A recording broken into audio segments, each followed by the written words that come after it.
নমস্কার বন্ধুরা, মনীষা রান্নাঘরে সবাইকে স্বাগত। আজকে আমি নিয়ে চলে এলাম আপনাদের জন্য আবারও একটা নতুন রেসিপি।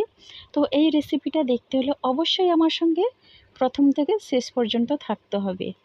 তো বন্ধুরা, এটা কিন্তু খুবই সুস্বাদু রেসিপি। আপনারা অবশ্যই বাড়িতে একদিন ট্রাই করবেন। আর ভালো লাগলে লাইক, শেয়ার, কমেন্ট এবং সাবস্ক্রাইব করে পাশে থাকবেন। আমার নতুন বন্ধুদেরও একই কথা বলবো। এখন আমি এই রেসিপির জন্য নিলাম 1 বাটি ময়দা। এবার দিয়ে দিলাম পরিমাণ মতো লবণ, আর দিয়ে দিলাম এই চামচে 1 চামচ বেকিং সোডা, আর দিয়ে দিচ্ছি 1 চামচের কম চিনি, আর দিয়ে দিচ্ছি 2 চামচের মতো সাদা তেল। এরপর এখন আমি ভালো করে মাখিয়ে নিচ্ছি। আর ময়ামটা কিন্তু আসল জিনিস, ময়ামটা ঠিক করে দিলে তাহলে এই রেসিপিটা কিন্তু খুবই ভালো হবে। তো বন্ধুরা, ময়াম দিয়ে তো আমার হয়ে গেল। আর দেখুন বন্ধুরা, এই ময়দাটাকে আমি ভালো করে মুঠো করলাম, আর মুঠো করলে সহজে কেমন ভেঙে যাচ্ছে। এখন আমি অল্প অল্প জল দিয়ে নরম একটা ডো তৈরি করে নেব। তো বন্ধুরা, একসঙ্গে কিন্তু বেশি জল দিলে হবে না, অল্প অল্প করে জল দিতে হবে। আর এটা কিন্তু খুবই শক্ত হবে না, আর খুবই পাতলা নরম হবে না, মিডিয়াম যেই রকম হয় সেই রকম হবে, মোটামুটি একটু নরম হবে। তো দেখুন বন্ধুরা, আমি হাতে কিন্তু একটু তেল নিয়ে ভালো করে আমি এটা মাখিয়ে নিয়েছিলাম। আর এখন আমি এটা 1 মিনিটের মতো রেখে দিয়ে চিনির শিরাটা তৈরি করে নিচ্ছি। তো চিনি শিরার জন্য এই বাটিতে 1 বাটি দিয়ে দিলাম চিনি, আর এই বাটির 2 বাটি দেবো জল। এখন দিয়ে দিচ্ছি এলাচ 3টা আর একটা লবঙ্গ, আর এলাচগুলো আমি ভালো করে ফাটিয়ে নিয়েছি। চিনির শিরাটা হতে থাক, ততক্ষণে আমি কিন্তু এই ময়দার একটা শেপ করে নিচ্ছি। আর শেপটা দেখুন বন্ধুরা, একটু চ্যাপটা লম্বা লম্বা করে নিচ্ছে। আর এইভাবে আমি শেপ দিয়ে নেব। আপনারা আপনাদের পছন্দের মতো শেপ দিতে পারেন এই পিঠেটার জন্যে, তবে আমার তো এই শেপটাই বেশি পছন্দ হয়। তো বন্ধুরা, আপনারাও চেষ্টা করবেন এই রকম শেপ দিতে। তো আমার সব হয়ে গেল। এখন গ্যাসে আমি তেলটা বসিয়ে দিয়েছিলাম আগের থেকে, আর তেলটা গরম হয়ে গেলে আগে একটা আমি পিঠে দিয়ে দিচ্ছি।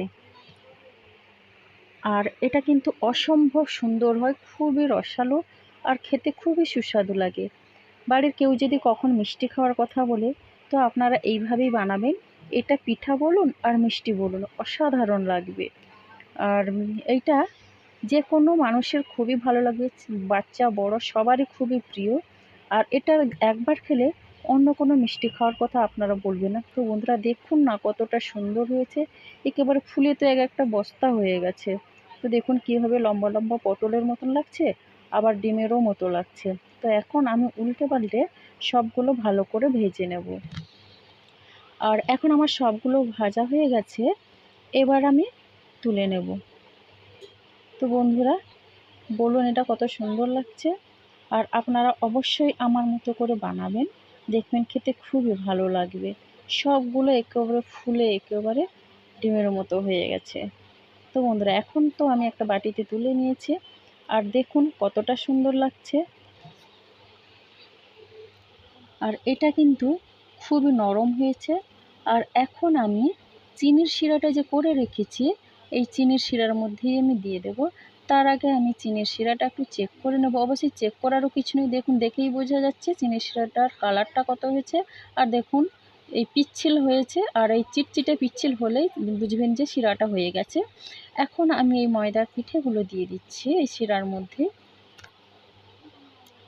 এটা কিন্তু একেবারে দোকানের মতো চমচম মিষ্টির মতো দেখতে হয়েছে। আর এটা নকল চমচম মিষ্টি আর কি হতে পারে। তো বন্ধুরা, সবগুলো আমি দিয়ে দিলাম। এখন আমি চিনির শিরার মধ্যে ভালো করে ফুটিয়ে নিচ্ছি। আর এটা কিন্তু আমি 5 মিনিটের মতো ফুটিয়ে নেব। আর এবার আমি ঢাকনা দিয়ে রেখেছিলাম 10 মিনিটের মতো। এখন চিনির শিরাগুলো এই পিঠেটার মধ্যে একেবারে শোক করে গেছে। এখন আমি এটা প্লেটে একটু সার্ভ করে নেব। তো বন্ধুরা, আমার এই রেসিপিটি যদি আপনাদের ভালো লেগে থাকে, তবে অবশ্যই আপনারা কমেন্ট করে বলবেন, আর লাইক সাবস্ক্রাইব করবেন এবং শেয়ার করবেন আপনাদের পরিচিত বন্ধুদের কাছে। এখন আমি আপনাদের একটা দেখিয়ে দিচ্ছি কেটে কতটা রসালো আর সুস্বাদু হয়েছে। তো দেখুন বন্ধুরা, কতটা রসালো আর সুস্বাদু হয়েছে, আর স্পঞ্জি হয়েছে, আর নরম তুলতুলে। তো অবশ্যই আপনারা আমার ভিডিওটা শেষ পর্যন্ত দেখলেন, তার জন্য আপনাদের অসংখ্য ধন্যবাদ রইল।